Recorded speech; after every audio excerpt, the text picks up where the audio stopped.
Okay, Rebekah, I wanted to tell you that your front squat looks already a lot better than it did in the beginning.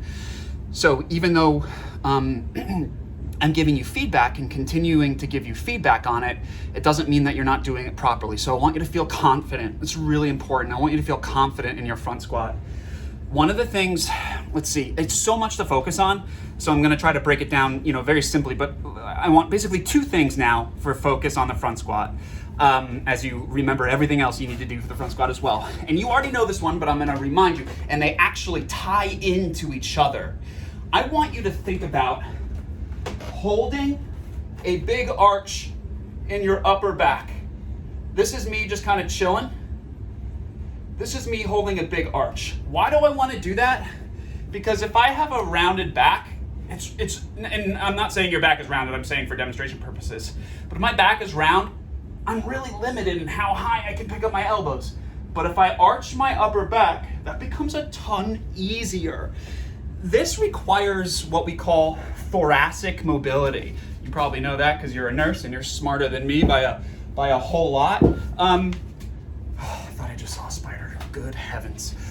I want you to also work on thoracic extension mobility.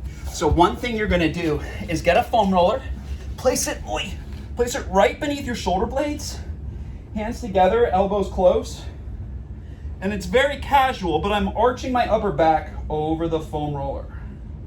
And this is gonna help over time produce more mobility in that area.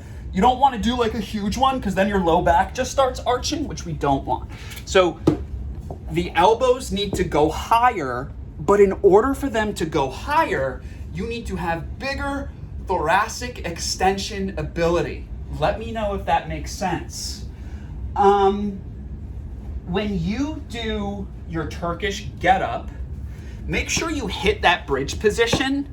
Obviously, you know how to do a Turkish get-up, but I want you to take advantage of one of the better, more important parts of it, which is, and by the way, your Turkish get-up looks good. Make sure that you're pushing away from the floor, meaning the shoulder joint is not sunk here, but you're really strong in this position, here, not here. But the other part is I want you to get a gigantic glute bridge like this. I want to see this position. Hold it for one, and then you can come to your half lunge, or rather just your lunge, and then you can do your thing. But that also has to happen on the way down. So I come down, boom, I hit my bridge, and then I come back down, and then I gently lower myself. You might be thinking, well, why would I do a bridge if I can just kind of sweep it out? Well, it makes it harder, but that's what we want. We want that glute bridge to be a good, strong position. It's really good for, improving agility, balance, and some other things. Accuracy, I guess. I don't know. So I hope that makes sense on the Turkish get-up. They look great, by the way. One more thing. On that decline knee push-up, you actually started to figure this out on your own a bit, but I want to bring it to your attention so that you totally know what's going on. When you do any knee push-up, I want your hip to be open. So this is an open hip. Like, look at where my shirt meets the top of my shorts. This is open. This is closed. Open, closed. I want all of your reps to be hips open. So when you look at yourself, you should say, okay, this looks just like a push-up, except I don't have my shins, right? And that's all. Your push-up would never look like this, right? It would look like this. So hip open all the way.